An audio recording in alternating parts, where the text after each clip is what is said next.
करेंगे कोटा से मिल रही बड़ी खबर के साथ, जहां पर बाघिन कनकटी को वन विभाग ने काबू में कर लिया है। मुकुंदरा टाइगर रिजर्व की कनकटी अब काबू में आ गई है। ट्रैंकुलाइज कर खुले जंगल से 82 स्क्वायर किलोमीटर के एनक्लोजर में वापस शिफ्ट कर दी गई है। तो 2 दिन पहले और एनक्लोजर को फांद कर खुले जंगल में यह बाघिन आ गई थी और बाघिन के रणथंभौर टाइगर रिजर्व के ट्रैक रिकॉर्ड सुनकर ग्रामीण डरे हुए थे। तो ये बड़ी खबर आप तक पहुंचा रहे हैं कोटा से और तस्वीरें भी हमने आपको दिखाई। ज्यादा जानकारी के साथ हमारे सहयोगी शाकिर अली हमारे साथ फोन लाइन पर जुड़ गए, सीधा उनका रुख करेंगे। शाकिर, आखिर कितना वक्त लगा इस बाघिन को काबू में पाने के लिए? देखिए, बिल्कुल हम लगातार जो है इसका अपडेट भी दे रहे थे और हमने दिन में ये भी जो अपडेट दिया था कि वन्यजीव विभाग प्लान बी यानी उसको ट्रैंकुलाइज करके भी जो है एनक्लोजर में शिफ्ट कर सकता है, उसकी भी तैयारियां की जा रही है।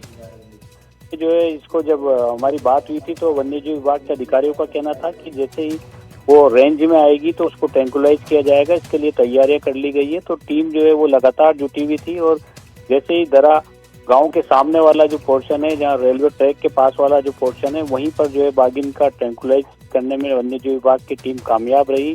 कनकटी बाघिन को काबू कर लिया गया और फिर उसके बाद में उसको उसी जो है 82 स्क्वायर किलोमीटर का जो एनक्लोजर है उसमें जो है शिफ्ट भी कर दिया गया है। बाघिन फिलहाल सुरक्षित है, उसकी हालत जो है स्थिर है। इस तरह की जो है जानकारी वन्यजीव विभाग के अधिकारियों ने दी है। लेकिन इससे पहले 2 दिन जो है बाघिन की जो दहशत थी वो साफ तौर पर नजर आ रही थी। जो 5 गांव थे, अमजार, बटवाड़ा, दरा गांव सहित जो 5 गांव थे, उन गांवों में दहशत हो गई थी क्योंकि उसका पुराना ट्रैक रिकॉर्ड सवाई माधोपुर का जो है 2 लोगों की उसने जान ले ली थी, एक केयरटेकर पर भी उसने हमला किया था। तो उसके मद्देनजर गांव में दहशत फैली हुई थी। तो वन्यजीव विभाग की टीम लगातार प्रयास कर रही थी कि उसको वापस उसी एनक्लोजर में शिफ्ट किया जाए, तो उसमें उनको कामयाबी मिली है। सफलता यहाँ पर मिली है। राहत की बात है कि स्थिति अभी ठीक बताई जा रही। बहुत बहुत शुक्रिया शाकिर आपका तमाम जानकारी के लिए।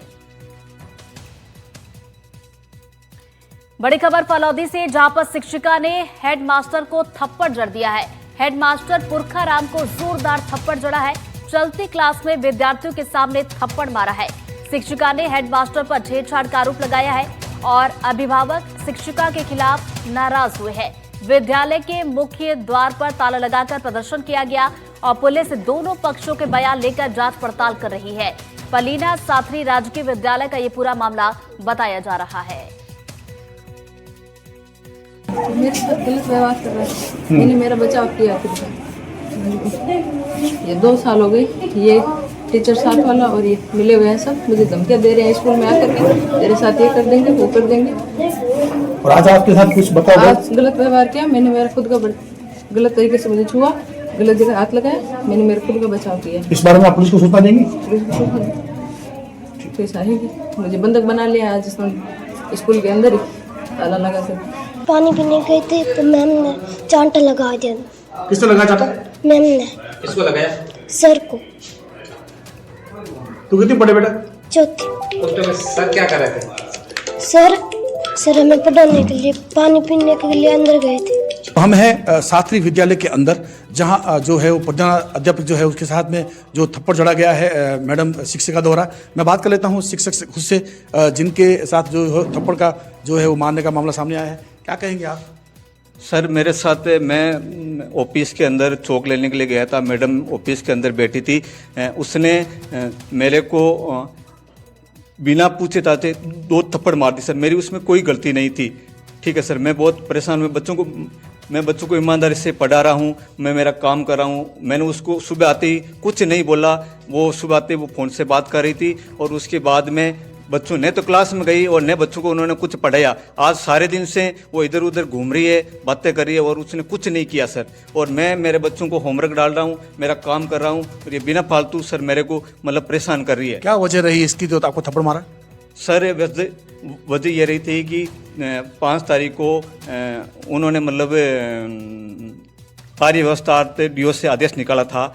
जब आदेश की सूचना मेरे को दी गई तब मैंने गांव वालों को बताया, भाई यहाँ मैं एक ही स्टाफ हूँ और ये मैडम वहाँ जा रही है। ठीक है, तो गांव वालों ने मिलकर के और डीओ साहब से कह करके वो आदेश को निरस्त करवा दिया था।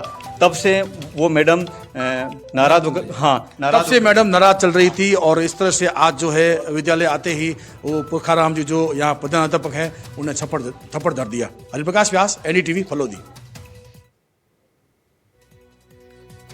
जयपुर से बड़ी खबर, जहां पेपर लीक गिरोह पर एसओजी ने एक्शन लिया है। प्रिंटिंग प्रेस से पेपर चुरा कर देने वाले सरगना को गिरफ्तार कर लिया गया। आरोपी केडी डॉन को एसओजी ने गिरफ्तार किया है। बता दें, बदमाश जबरा राम जाट से पूछताछ के बाद लीड मिली और जबरा राम की निशानदेही पर केडी को गिरफ्तार किया गया। बता दें, केडी डॉन और उसकी प्रिंटिंग प्रेस ने ये पूरी साजिश रची थी और शातिर तरीके से पेपर शीट को गंदा किया गया था। पेपर गंदा करके उसे नष्ट किया गया था और नष्ट किए गए पेपर से दूसरे पेपर को बदला गया था।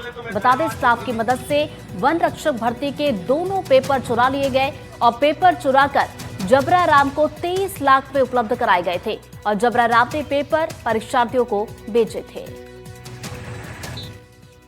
जबरा राम इस पेपर लीक का मुख्य सूत्रधार है कि सारी कार्रवाई इसने पेपर लीक की, इसी ने ऑर्गेनाइज करवाई, इसी ने आइडेंटिफाई किया प्रिंटिंग प्रेस, इसी ने समझा कि यहां से पेपर आउट हो सकता है, उस जगह से उसने पेपर आउट करवाया और पेपर आउट करा के उसने काफी सारी जगह, अब हमारे पास में विभिन्न प्रकार के तथ्य आ रहे हैं कि ये सिर्फ बांसवाड़ा और उदयपुर में ही नहीं हुआ, बल्कि भरतपुर, अजमेर, जयपुर, बाड़मेर, इन सभी स्थानों पर यह पेपर आउट कराया गया। अलग अलग इसके जो सहयोगी थे, उन सहयोगी के माध्यम से 2022 में वन रक्षक भर्ती परीक्षा हुई थी। ये पेपर भी लीक हुआ था और इस मामले में अभी 5 दिन पहले ही एसओजी की टीम ने 50,000 के इनामी जबरा राम को गिरफ्तार किया था, जो कि मेन किंगपिन था। सबसे पहले इसी के पास पेपर आया था। उसके बाद जब इससे पूछताछ की तो एक और मुख्य आरोपी को पकड़ा है, जिसका नाम केडी डॉन है, जो कि मध्य प्रदेश से जिसे पकड़ा है, जो कि रुचि प्रिंटिंग प्रेस में काम करता था। 4th क्लास का यह काम करता है और वहां से इसने पेपर निकाला और वहीं से इसने जबरा राम को 23 लाख रुपए में बेच दिया था।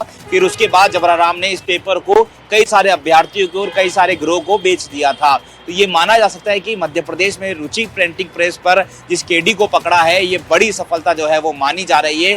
बहरहाल अभी केडी से आ रही है। केडी का कहना है कि पूछताछ में कि उसको जो कुछ पैसे जो नगद मिले थे और कुछ उसने ऑनलाइन नहीं थे। चूंकि ये वहीं काम करता है, इसलिए इसको पता चल गया था कि यहाँ पर ये जो पेपर है वो प्रिंट हो रहा है। इसके बाद इसने इसकी फोटो खींची और उसके बाद जबरा राम को बेच दिया था। बहरहाल इन दोनों की गिरफ्तारी के बाद अब एसओजी की टीम इस मामले में और भी लोगों को पकड़ेगी और इनसे पूछताछ के बाद जिन जिन के नाम सामने आ रहे हैं, अब एसओजी की टीम उन्हें पकड़ना शुरू कर दिया है। सहयोगी जसराज के साथ दीपक चावला, एनडीटीवी, जयपुर।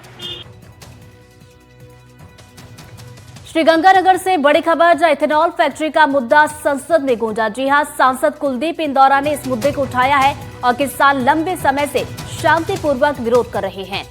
वहीं इंदौरा ने कहा कि किसानों पर दमनकारी कार्रवाई की जा रही है और विधायक पर हुए लाठीचार्ज को उन्होंने दुर्भाग्यपूर्ण बताया। साथ ही इथेनॉल परियोजना को रोकने की मांग भी उनकी तरफ से की गई है।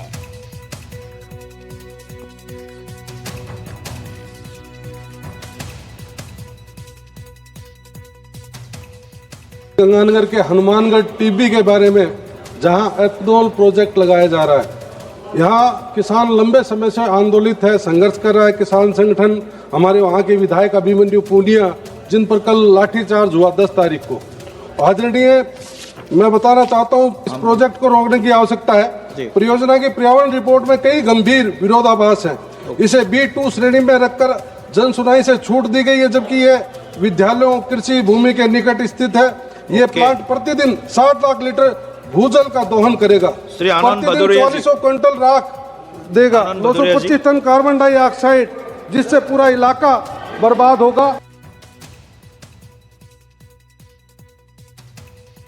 वहीं हनुमानगढ़ हिंसा को लेकर सरकार सख्त नजर आ रही है। मंत्री सुमित गोदारा और जोगाराम पटेल ने प्रेस कॉन्फ्रेंस कर पूरे मामले को लेकर विस्तार से बातचीत की और कहा कि हिंसा करने वालों पर सख्त कार्रवाई होगी। साथ ही इसे राजस्थान का माहौल बिगाड़ने की साजिश बताया।